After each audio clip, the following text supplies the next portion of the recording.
साथ ही हम अपनी बात आज की शुरू करते हैं। टॉपिक है ऑर्गेनिक मल्टीलेयर फार्मिंग को कैसे हम लोग करते हैं और कैसे हम ऑर्गेनिक मल्टीलेयर फार्मिंग को एक सस्टेनेबल टेक्निक मानते हुए अपनी इनकम को बढ़ाते हैं और खर्चे को कम करते हैं। और जो हिंदुस्तान के हर किसान और हर नौजवान किसान का एक सपना होता है कि उपज हमारी ज़्यादा हो और क्वालिटी ऑफ फूड हम अपनी थाली में लें और समाज को खिलाएं, तो वो कैसे संभव हो सकता है? क्या इस तकनीक में ऐसी बात है जो ये सारी चीज़ें फुलफिल करती है? सामान्यतः अगर देखा जाए तो हिंदुस्तान में जो है ना, भारतीय कृषि कई तरह के चैलेंजेस से गुजर रही है। आप बहुत सारे ऐसे अनुभवी नौजवान होंगे हमारे साथ में, बहुत सारे किसान होंगे हमारे साथ में, जो इस बात को बहुत गहराई से और गंभीरता से प्रैक्टिकली जानते हैं कि कृषि में तमाम तरह की चुनौतियां हैं, तमाम तरह की दिक्कतें हैं। कहीं पर पानी की दिक्कत है, तो कहीं पर खाद की दिक्कत है, तो कहीं पर कीड़े ज़्यादा लगते हैं, तो कहीं पर वीड्स ज़्यादा उगते हैं, खरपतवार की दिक्कत होती है, तो कहीं पर मौसम परिवर्तन के प्रभाव से खेती नहीं हो पाती, तो कहीं पर खाद की समस्या है, तो कहीं पर किसी भी चीज़ की। तो तमाम जो तरह की जो समस्याएं हैं, कहीं पर गाय परेशान करती हैं, तो कहीं पर जानवर जो है ना फसलों को डैमेज पहुंचाते हैं। तो कुल मिला के बहुत सारी जो चैलेंजेस हैं कृषि में, वो सारी चैलेंजेस को फेस करते करते किसान की कमर टूट जाती है और अंत में जो है ना किसान को नुकसान ही हाथ लगता है। लेकिन फिर भी हम इन सब के बीच में क्या ऐसा प्रदर्शन कर सकते हैं, क्या ऐसा मॉडल प्रेजेंट कर सकते हैं जो सारी समस्याएं एक मंच पर का समाधान कर दे, और वो भी सस्टेनेबल तरीके से।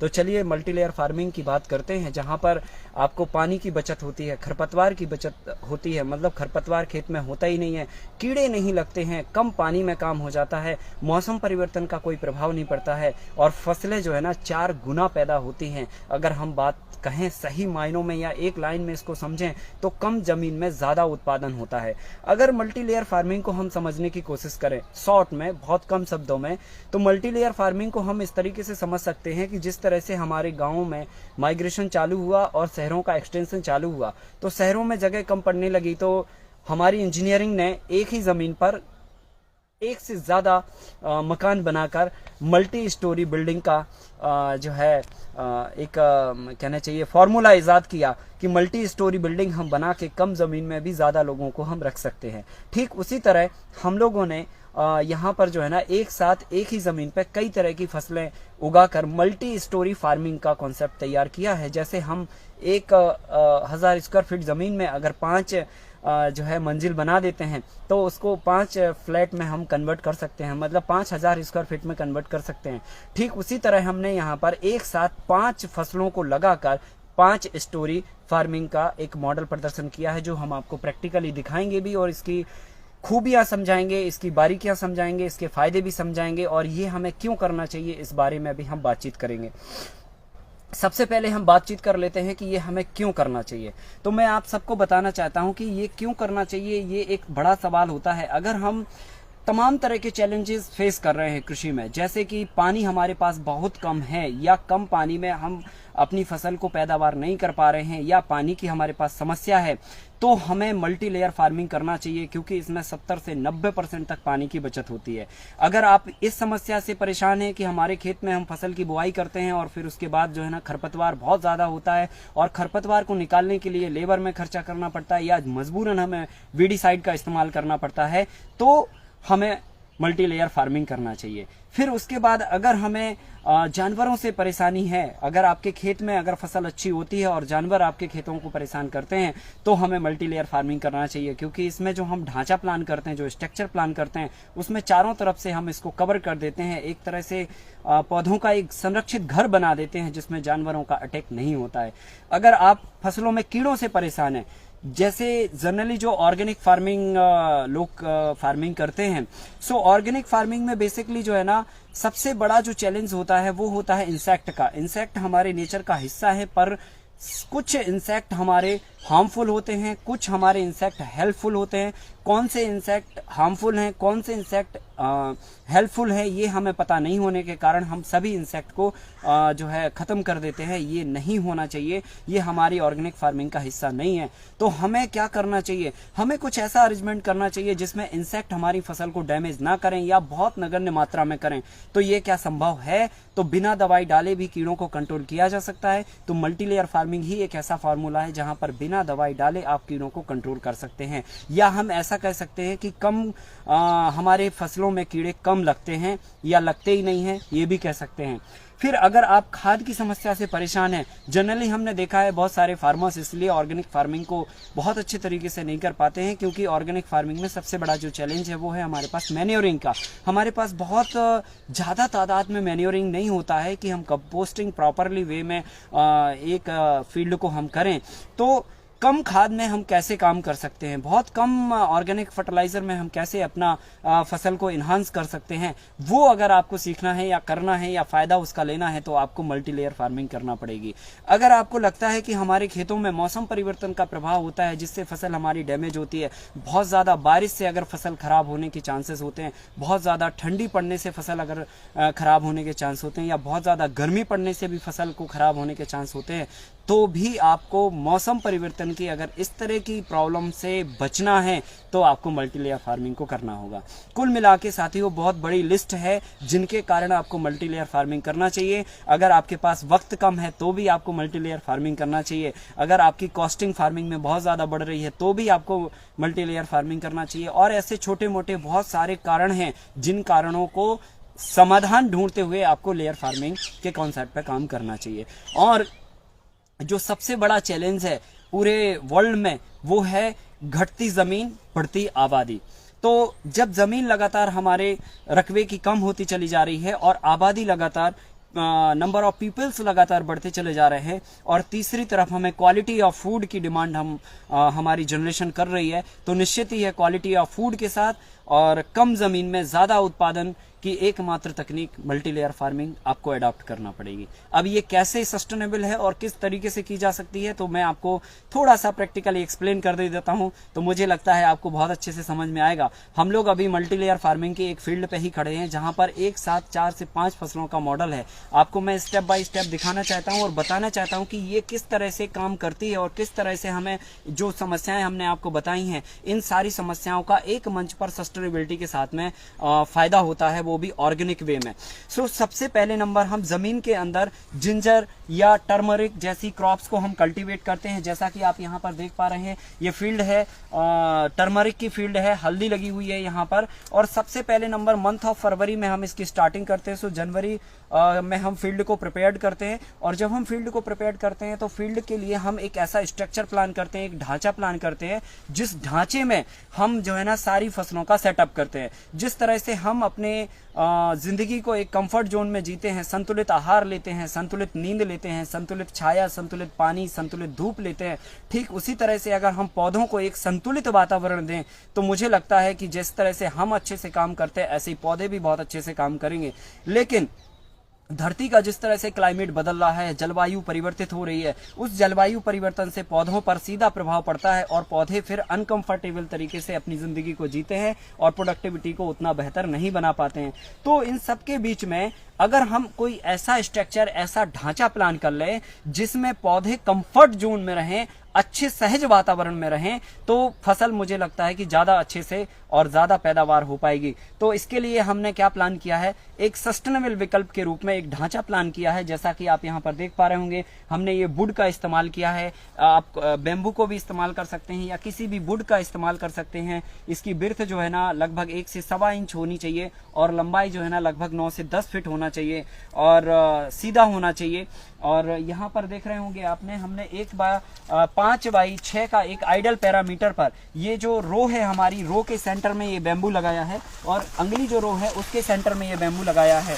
तो रो के बीच में हमने रखी है 5 फीट की डिस्टेंस और जो ये वाला बेम्बू है और नेक्स्ट वाला रो का बेम्बू है इसकी डिस्टेंस हमने रखी है 6 फीट। तो ये आइडली 5x6 के पैरामीटर पर हमने बेम्बू को लगाए हुए हैं और बेम्बू लगाने के बाद हम स्टेट जो है ना चारों तरफ से एक बॉर्डर डालते हैं, बॉर्डर पे आड़े बेम्बू बांधते हैं, उनको स्ट्रेचिंग करके पीछे की तरफ उनको बांधते हैं ताकि ये जो स्ट्रक्चर है, पूरा ढांचा है, किसी भी तरह के हवा के फ्लो में किसी भी डायरेक्शन में मूव ना करे। फिर हम इस पे क्या करते हैं कि ये वायर डालते हैं, ये 18 गेज का वायर होता है, ये स्ट्रेट सीधा खींचते हैं और इसके क्रॉस में फिर आधा फीट के अंतर से ये 20 गेज का वायर लगाते हैं। ये 20 गेज का वायर जो है आधा फीट के अंतर से होता है और ये जाके एक पूरा कंप्लीटली जाला तैयार करता है और उस जाले पर ये जो घास आप देख रहे हैं जिसे हम वीड्स कहते हैं, जनरली सभी खेतों में हमारे वीड्स उगते हैं नेचुरली तरीके से, हम लोग उनको काट के जला देते हैं या फिर हम उनको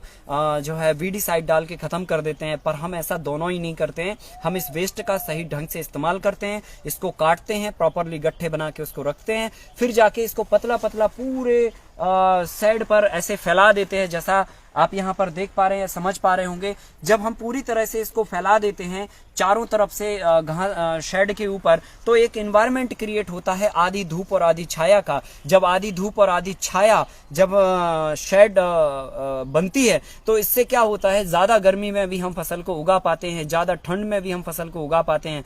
तो मौसम का जो बुरा असर होता है ज्यादा गर्मी या ज्यादा ठंड पड़ने का, वो इस घास की वजह से रुक जाता है और फसल एक कंफर्ट जोन में उगती है और बहुत अच्छी क्वालिटी के साथ में जो है हमारी थाली तक पहुंचती है। सो बेसिकली ये हमें स्ट्रक्चर पहले बनाना होता है और स्ट्रक्चर की बॉर्डर पर जैसे हम लोग घर की दीवारें बनाते हैं, चारों तरफ से कवर्ड करते हैं, ठीक उसी तरह से हमने जो इंडियन लेडीज साड़ी पहनती हैं उस साड़ी को आपस में ज्वाइंट करके, दो साड़ियों को ज्वाइंट करके हमने चारों तरफ से एक बॉर्डर बनाई हुई है। उस बॉर्डर के माध्यम से लगभग 6.5 फीट की हाइट की हम बॉर्डर बनाते हैं।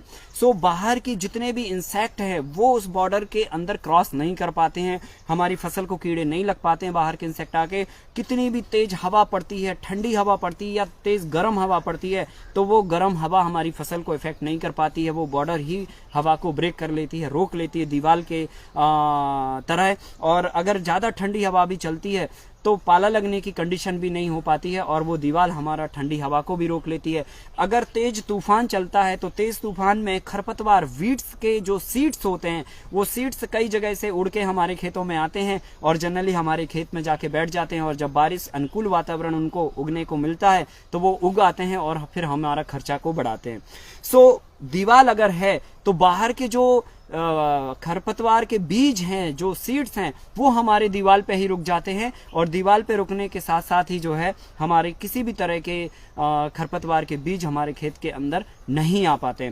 सो सब तरह से सुरक्षित होता है ये। और फिर उसके बाद हम फसल का सेटअप करते हैं तो 3.5 फीट का हम बेड बनाते हैं और लगभग आधा से पौना फीट निकलने का खाली रास्ता छोड़ते हैं। और फरवरी के महीने में सबसे पहले नंबर जमीन के अंदर ग्राउंड लेवल पे 2 इंच की गहराई पर और 6 इंच की चौड़ाई पर हम अदरक या हल्दी की क्रॉप को कल्टीवेट करते हैं और पूरी तरह से इसमें जो मैन्योरिंग करते हैं वो पूरा ऑर्गेनिक ही मैन्योर यूज करते हैं, पूरा सारा कंपोस्ट बनाते हैं, लीफ वेस्ट कंपोस्ट बनाते हैं, from phosphate rich organic waste compost बनाते हैं जिसे गोबर और रॉक फॉस्फेट से मिला के बनाते हैं और नॉर्मल कंपोस्ट भी हम इस्तेमाल करते हैं और लीफ वेस्ट कंपोस्ट भी इस्तेमाल करते हैं। तो कुल मिला के सारा कंपोस्टिंग हम करने के बाद फिर 2 इंच की गहराई पर जमीन के अंदर हल्दी या अदरक कंद वाली फसल के रूप में जमीन के अंदर लगाते हैं और जमीन के अंदर लगाने के बाद जमीन के सरफेस को ढक देते हैं। और जमीन का जब सरफेस ढक देते हैं तो मंथ ऑफ फरवरी में ये हम क्रॉप को लगाते हैं। जनरली जो सीजन होता है अदरक या हल्दी लगाने का वो जून जुलाई का महीना होता है, उस समय पे लगाते हैं तो ऑन सीजन होता है और जल्दी उग के आ जाता है। लेकिन हम ऑफ सीजन फरवरी के महीने में लगाते हैं जो कि ऑफ सीजन ही हमारा हार्वेस्टिंग पे आ जाता है।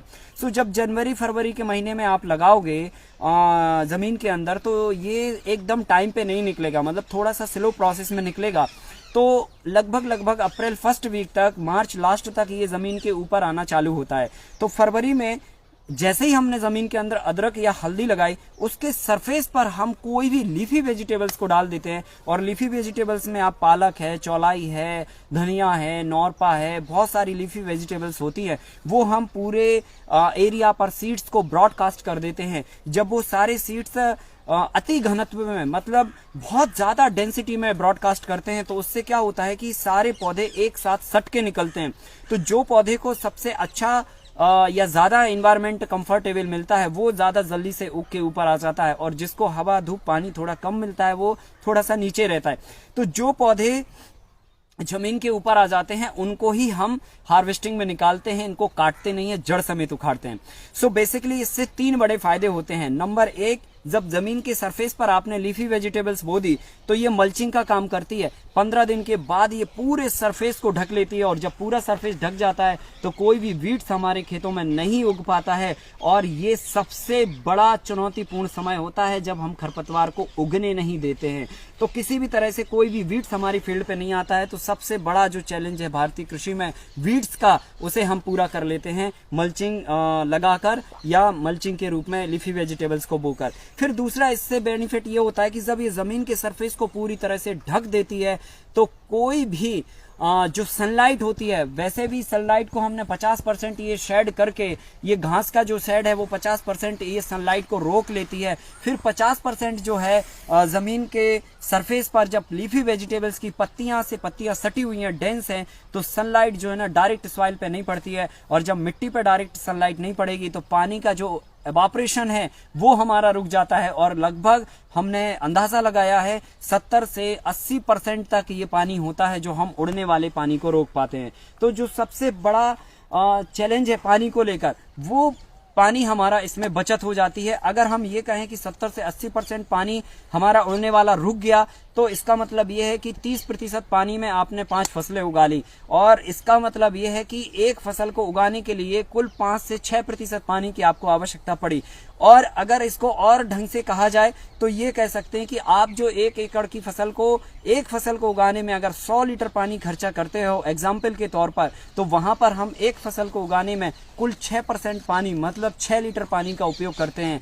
कुल मिला के एक फसल को उगाने में 93 to 95% पानी की हम बचत करते हैं। सो इसमें पानी की भी बचत हो जाती है। या हम ये भी कह सकते हैं कि जिनके पास केवल 6 लीटर पानी है वो भी 1 एकड़ में फार्मिंग कर सकते हैं। सो पानी का जो बड़ा चैलेंज है वो लेयर फार्मिंग में अपने आप सॉर्ट आउट हो जाता है, आपको बहुत ज्यादा कसरत नहीं करनी पड़ती है। तो खरपतवार की समस्या दूर हो गई, पानी की समस्या दूर हो गई। तीसरी जो एक सबसे अच्छी खास बात होती है कि जो वेजिटेबल उगाने वाले फार्मर्स हैं वो जनरली निदाई गुड़ाई करके, खुरपी लगा के जो है मिट्टी की पोरोसिटी को बढ़ाते हैं, क्योंकि पोरोसिटी बढ़ाना इसलिए जरूरी है। जिंदगी 3 चीजों से चलती है, भोजन हवा पानी। संसार में जितने भी जीव हैं वो 3 चीजों के कारण जिंदा रहते हैं, भोजन हवा पानी। ठीक उसी तरह पौधे भी भोजन हवा पानी से जिंदा रहते हैं। पानी जो है ना ये कुछ हवा से ले लेते हैं, और भोजन जो है ना ये फोटोसिंथेसिस करके बनाते हैं, लेकिन हवा जो है ना जनरली पौधे जड़ों से लेते हैं, क्योंकि हर जीव की एक स्पेस बनाया है ईश्वर ने, वो वहीं से सांस ले सकते हैं। जैसे इंसान हमारी नाक से यहाँ से सांस लेता है, ठीक उसी तरह पौधा कहीं से भी सांस नहीं लेता है, वो जड़ों से सांस लेता है। तो रूट में सांस पौधा तभी ले पाएगा जब एरिएशन होगा, फ्लो होगा, एयर जाएगी मिट्टी के अंदर। तो एयर नहीं जा पाती क्योंकि कॉम्पैक्ट हो जाती है मिट्टी फ्लड एरिगेशन करने से, या फिर जो है मिट्टी अभी जनरली बहुत ज्यादा टाइट हो चुकी है। तो फार्मर जो है ना उसको निदाई गुड़ाई करके उसको पूरस बनाता है, फिर जाके पानी देता है, तो फसल को बहुत अच्छे से ग्रो मिलती है।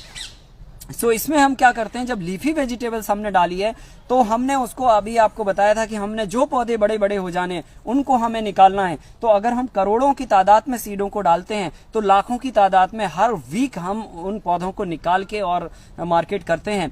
सो हर बार लाख पौधे उखड़ते हैं तो लाख जगह पर अपने आप मिट्टी उखड़ेगी। तो जड़ें जैसे ही आप उखाड़ोगे तो मिट्टी उखड़ेगी तो ऑक्सीजन का फ्लो बराबर से होगा। इसका मतलब यह है कि लगातार हम जो है ना पानी की बचत करते हुए, खरपतवार को ना होने देते हुए, और अपना पैसा निदाई गुड़ाई में जो खर्चा होता है 20 से 25 हजार रुपए तक, वो हम इससे बचा लेते हैं। मतलब हमें निदाई गुड़ाई का खर्चा करने की जरूरत नहीं है, और नीचे से हम फसल को निकालते जाते हैं तो और जो नीचे हमारी फसल लगी है उसको और ज्यादा अच्छी ग्रो करने में मदद मिलती है।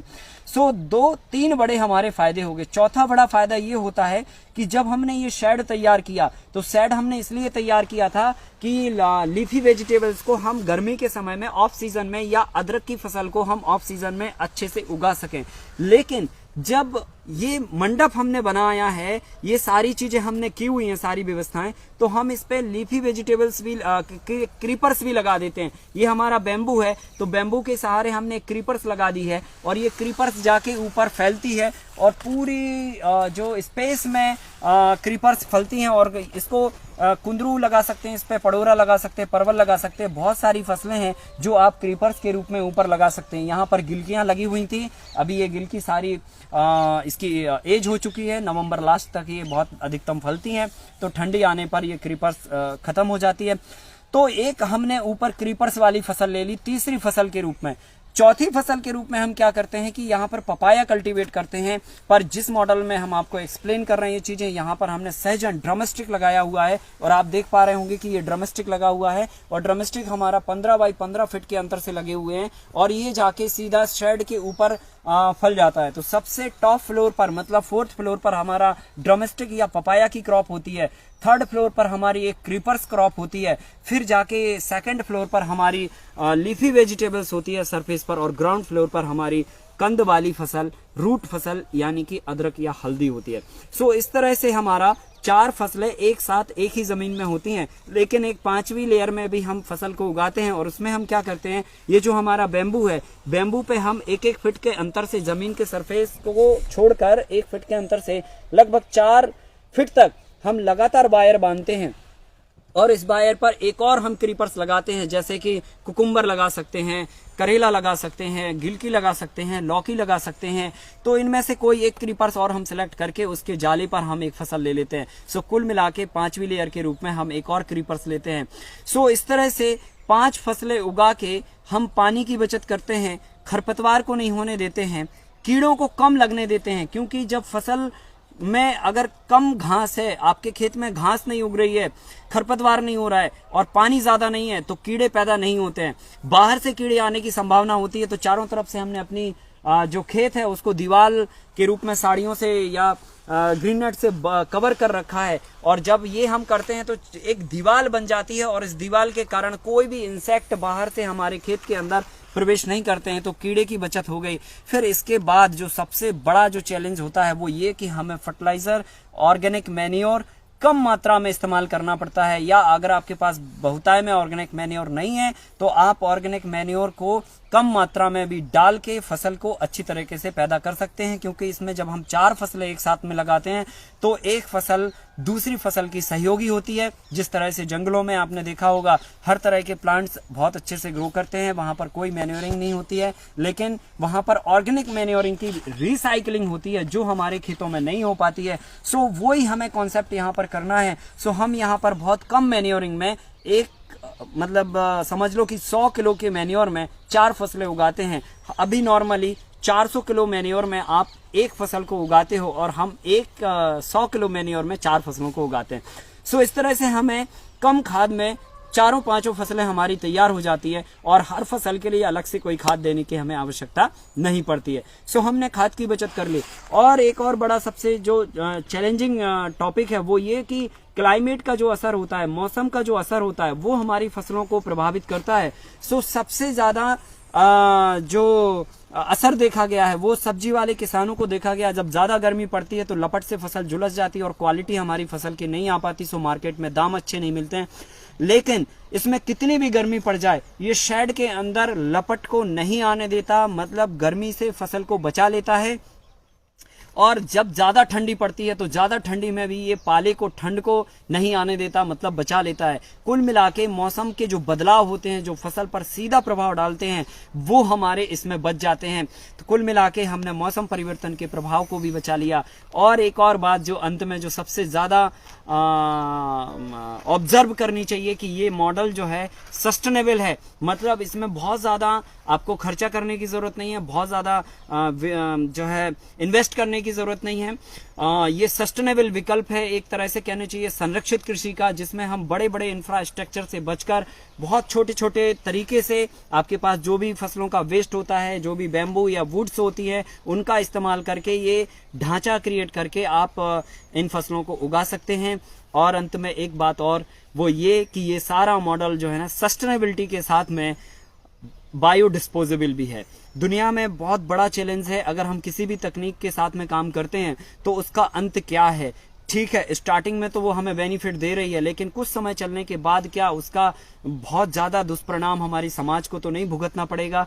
तो इसमें जो सबसे बड़ा बेनिफिट है वो ये कि ये सारा जो मॉडल है ये पूरा बायोडिस्पोजेबल है। इसमें जो भी घास इस्तेमाल की गई है, वुड्स इस्तेमाल की गई हैं, जो भी चीजें इस्तेमाल की गई हैं वो एक समय के बाद मिट्टी में जाके कंपोस्ट हो जाती हैं, रिसाइकिल हो जाती हैं, मिल जाती हैं और नेचर को बिना रत्ती भर फायदा नुकसान पहुंचाए बगैर हम 5 फसलों को सहजता के साथ अपनी प्रोडक्टिविटी भी बढ़ा लेते हैं और साथ ही साथ हम अपने खर्चों को भी कम कर लेते हैं। कुल मिला के अगर हम 1 एकड़ के इकोनॉमिक्स की बात करें तो हर फसल के हिसाब से लगभग 8 से 10 लाख रुपए का एक हम टर्नओवर तैयार करते हैं एक साल में 1 एकड़ से, और नेट प्रॉफिट की बात करें तो 5 से 7 लाख रुपए तक का आराम से हम इसमें बजट तैयार कर लेते हैं। तो जो मार्जिनल फार्मर हैं, जो बहुत छोटे किसान हैं, जिनके पास बहुत कम संसाधन है या जो बहुत ज्यादा इन्वेस्टमेंट नहीं कर सकते हैं, सो वो इस तरह की तकनीक का छोटे छोटे संसाधनों में इस तरह का मॉडल बना के और फसलों को उगा सकते हैं। और इसके जो फायदे हैं वो भी मैंने आपको बता दिए, किस तरह से आपको सभी तरह के चैलेंजेस से आप निपट सकते हैं वो भी मैंने आपको बता दिया। और एक जो सबसे बड़ा एक विंग होता है फार्मर का कि एक नौकरी पेशे वाले की जो इनकम होती है वो मंथली होती है, एक व्यापारी की इनकम का भी एक अपना फ्लो होता है, लेकिन फार्मर की इनकम का कोई फ्लो नहीं होता है।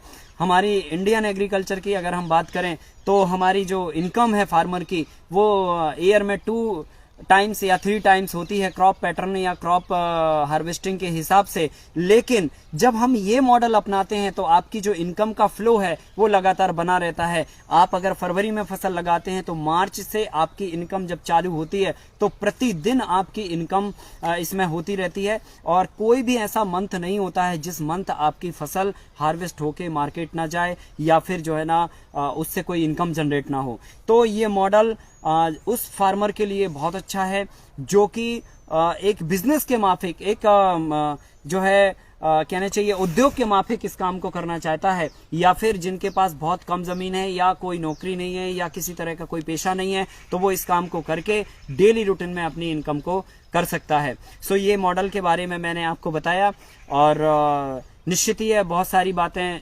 आप तक पहुंची इसके माध्यम से, और शायद आपको इसका लाभ हुआ होगा और शायद होगा। लेकिन ये बातचीत केवल बातचीत ना रह जाए। मैं चाहता हूं कि हमारी बात जिस तरह से आपने सुनी है, मैं आपके सवाल भी आपसे आमंत्रित करता हूं। आपकी जो भी जिज्ञासा हो मल्टीलेयर फार्मिंग को लेकर, ऑर्गेनिक फार्मिंग को लेकर, जो भी आपके मन में सवाल हो इस टेक्निक से लेकर या फिर ऑर्गेनिक फार्मिंग के टॉपिक से लेकर, तो मैं आपसे आग्रह करना चाहता हूं कि आप अपने सवाल हमें लिखकर भेज सकते हैं और उनके जवाब हम आप तक पहुंचाएंगे। तो ये चर्चा एक बहुत ही सार्थक हो जाएगी और उससे सबको लाभ होगा। कोई सवाल नहीं? झुंझुनू से कौन कौन सी फसल हम लगा सकते हैं? झुंझुनू से हमारे एक भाई ने सवाल किया हुआ है कि हम कौन कौन सी फसल इसमें एक साथ लगा सकते हैं। तो मैं आपको बताना चाहता हूं कि इसमें बहुत सारी फसलें लगा सकते हैं और इनके कॉम्बिनेशंस हैं। किस फसल के साथ में कौन सी कॉम्बिनेशंस बैठती है, क्योंकि ऐसा नहीं है कि कोई भी फसल हम किसी भी फसल के साथ में लगा दें। प्रैक्टिकली हमें अध्ययन करना होता है कि किस फसल के साथ में कौन सी फसल बेहतर हो सकती है। तो इसके लिए एक बहुत ही लंबा गहरा अध्ययन हमने पिछले 8-10 सालों में किया हुआ है। सो उसकी हमने कंप्लीट लिस्ट तैयार की हुई है कि आप एरिया के हिसाब से, जलवायु के हिसाब से और महीने टाइम के हिसाब से और फसलों के हिसाब से कौन कौन फसलें एक साथ में लगा सकते हैं। तो 4 लेयर में करीब 110 के आसपास हमने मॉडल तैयार किए हुए हैं। तो ये सारे मॉडल हम आप तक पहुंचा देंगे। इसके लिए आप हमारे नंबर पर व्हाट्सएप पर इंक्वायरी लिख सकते हैं कि हमें क्रॉप कॉम्बिनेशन चाहिए, तो मैं आप तक पहुंचा दूंगा। आप नंबर नोट करना चाहें तो आप नंबर भी नोट कर सकते हैं, 9179066275। एक बार फिर से रिपीट करता हूं, 9179066275। इस नंबर पर आप अपनी इंक्वायरी भेजेंगे तो हम आप तक आपके सवाल का जवाब PDF में या जैसे भी होगा आप तक उपलब्ध करवाएंगे। नेक्स्ट सवाल, how to start organic farming.